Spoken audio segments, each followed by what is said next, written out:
Olá, eu sou Andrés Posser. Anteriormente, nos outros 4 módulos do nosso curso, nós vínhamos falando sobre a desconsideração da personalidade jurídica, como que ela ocorre, o porquê que essa figura jurídica existe no mundo jurídico, né? O como que ela é aplicada na prática. Verificamos também alguns aspectos da legislação brasileira sobre a desconsideração da personalidade jurídica e sobre a responsabilização do sócio por obrigações contraídas originariamente pela empresa, né? Verificamos as peculiaridades do direito consumidor, no direito antitrust, né? No direito ambiental, também verificamos os meandros nas relações trabalhistas, né? E alguns aspectos voltados para a prática do direito tributário, né? Tudo isso trazendo alguns aspectos para vocês que pudessem ter alguma implicação para o sócio de obrigações que originariamente eram contraídas pela empresa, né?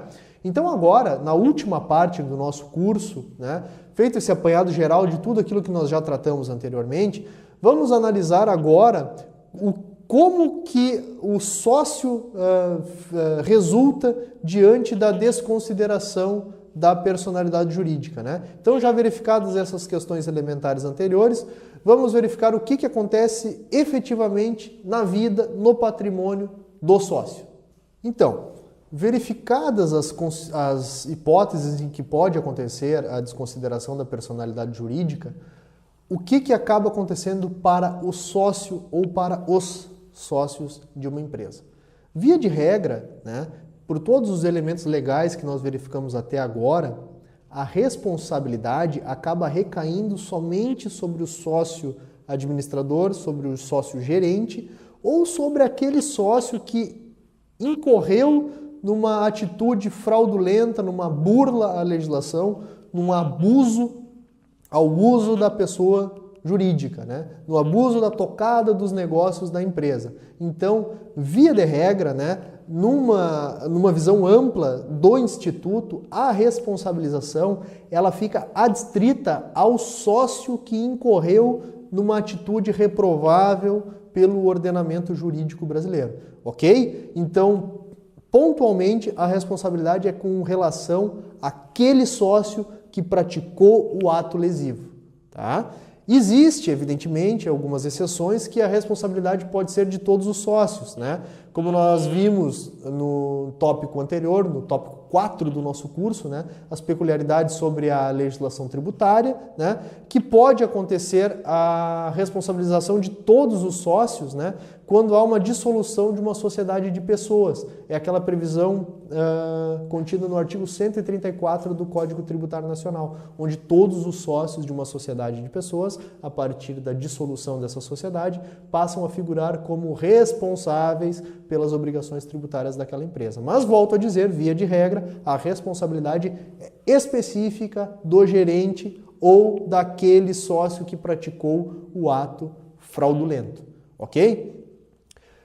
Convém nós relembrarmos também aqui, nas implicações para o sócio, né, da eficácia episódica que representa o Instituto da Desconsideração da Personalidade Jurídica. No momento anterior, nós havíamos tratado dessa eficácia episódica. Nós havíamos dito, e agora nós reforçamos, que a desconsideração ou a responsabilização acontece com relação àquele ato tortuoso ou aquele ato fora da licitude praticado pelo empresário, ok? Então, a desconsideração da personalidade jurídica, ela não causa uma anulação da empresa como um todo. A empresa continua existindo regularmente. Todas as outras relações lícitas da empresa permanecem rígidas, né? A desconsideração da personalidade jurídica acontece pontualmente com relação ao fato isolado perpetrado com fraude, com lesão, com abuso, né, com desvio de finalidade, tá? E a principal, né, e o principal efeito que isso traz para o sócio administrador é a responsabilidade patrimonial, né, que ele vai sofrer no seu patrimônio particular pelo adimplemento daquela obrigação, né, que vir a partir da desconsideração da personalidade jurídica. Ou seja, o sócio, uma vez operada a desconsideração da personalidade jurídica, passa a responder com seu patrimônio particular, com seus bens particulares, com seus vários carros, com seus vários imóveis. Todos esses bens são passíveis de constrição, penhora, venda em leilão, né, para que se garanta o adimplemento daquela obrigação especificada dentro do procedimento de desconsideração da personalidade jurídica, tá bem? Agora, o que fazer para evitar esse desastroso acontecimento da desconsideração da personalidade jurídica ou da responsabilização do sócio?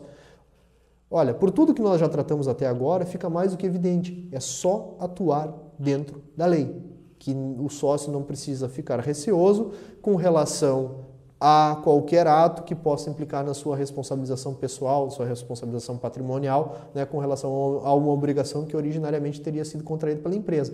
Por isso, é de sumária importância a figura do compliance dentro de uma companhia, dentro de uma empresa, né? É importante ter uma sinergia entre o setor jurídico, entre o setor contábil de uma empresa, né? Ou se esse assessoramento jurídico ou contábil for feito por escritórios fora da empresa, sem uma vinculação direta com a empresa, através de uma prestação simples de serviço, né? É necessário que atos um pouco mais rebuscados ou atos que possam gerar uma certa insegurança ao empreendedor sejam refletidos junto com a equipe que o assessora. Por que não uma ligação para o advogado, uma consulta ao advogado? Por que não uma ligação ao contador, uma consulta ao contador para verificar o porquê se isso pode ou isso não pode, né? O que está errado dentro dessa minha atuação? O que eu preciso fazer para estar dentro da lei e não sofrer nenhuma represália, nenhuma reprimenda, nenhuma responsabilização com o meu patrimônio pessoal, né? Então é muito importante que haja uma sinergia, uma conexão entre a administração da sociedade, contabilidade da sociedade e o setor jurídico da sociedade, né? Quais são os principais mecanismos agora ocorrendo a desconsideração da personalidade jurídica ou na iminência de acontecer a desconsideração da personalidade jurídica? O que eu posso fazer para me defender? Né? O que eu posso fazer para evitar que essa consequência desastrosa aconteça na minha vida, aconteça no meu negócio? Né?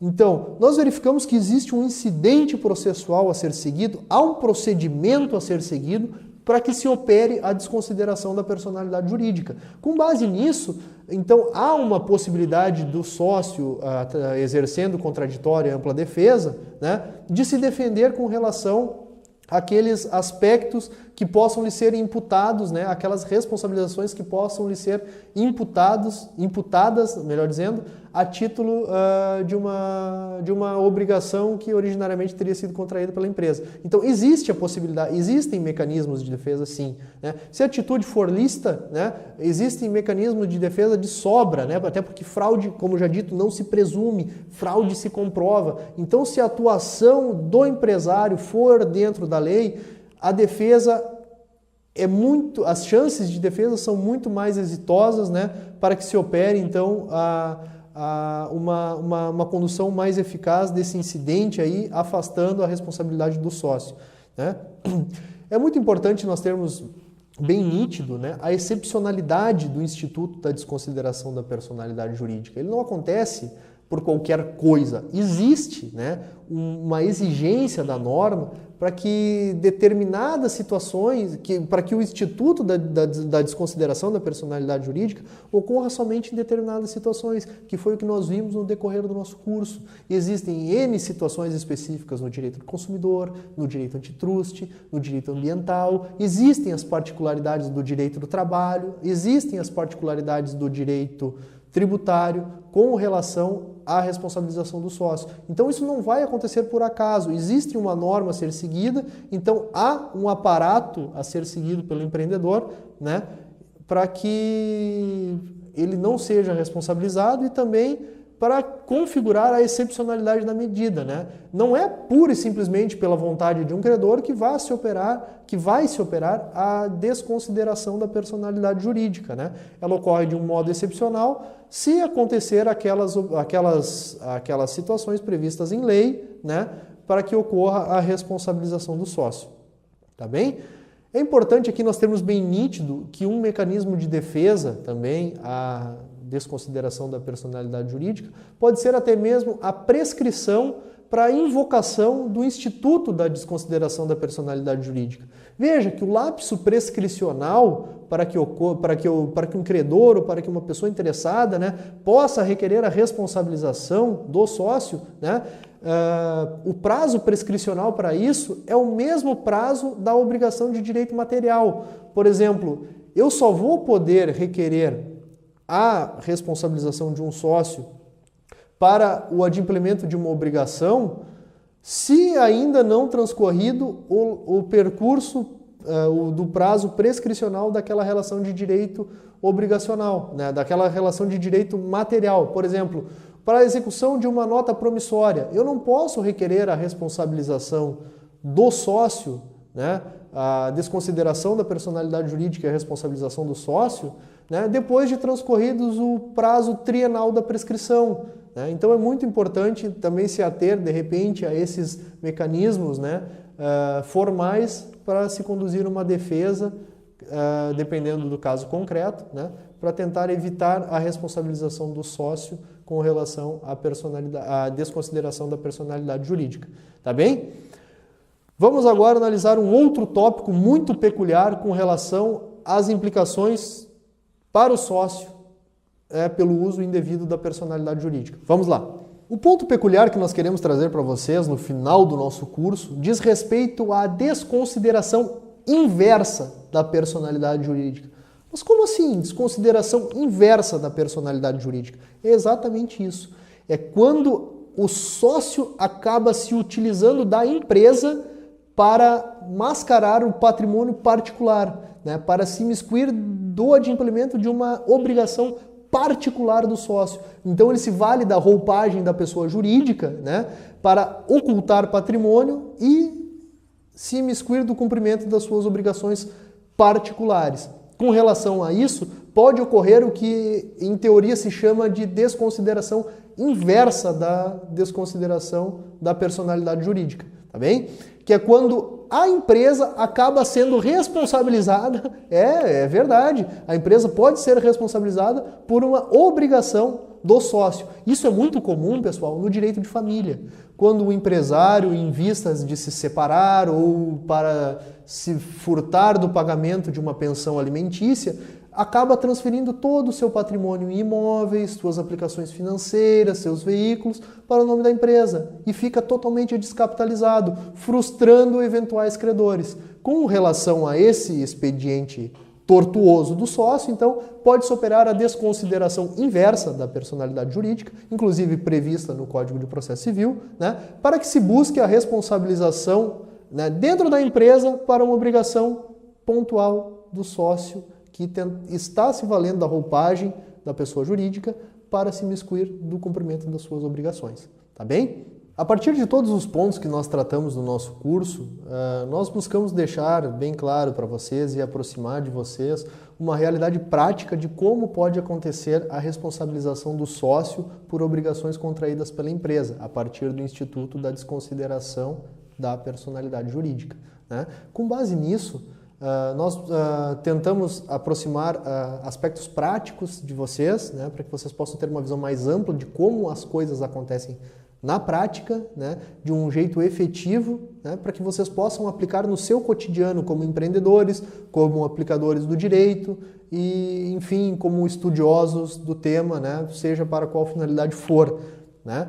Aquele empreendedor que preza pela retidão das suas condutas não teria nada a temer com relação ao Instituto da Desconsideração da Personalidade Jurídica. Contudo, né, para nós encerrarmos essas nossas exposições, fica a dica, né, fica o lembrete de que todo cuidado é pouco, né, e todo cuidado é válido para que seja evitado um eventual indesejado desdobramento da responsabilidade do sócio, né, com relação às obrigações da empresa. Então, visto, né, o que é o Instituto da Desconsideração da Personalidade Jurídica, né? Como que ele ocorre na prática? Como que a legislação brasileira trata, né? Como que o trabalhista e o tributário trata, né, da desconsideração da personalidade jurídica? E verificando as implicações que isso pode trazer para a vida do sócio, né, nós colocamos então à disposição de vocês esse material para que vocês possam ter uma melhor aplicação prática de todos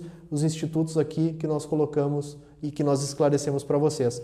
Eu agradeço a atenção de todos vocês, agradeço a confiança depositada na equipe Supéria, né? E convido todos vocês a acessarem os nossos outros diversos cursos que estão disponibilizados no portal superia.cc. Um bom proveito a vocês, muito obrigado e até a próxima!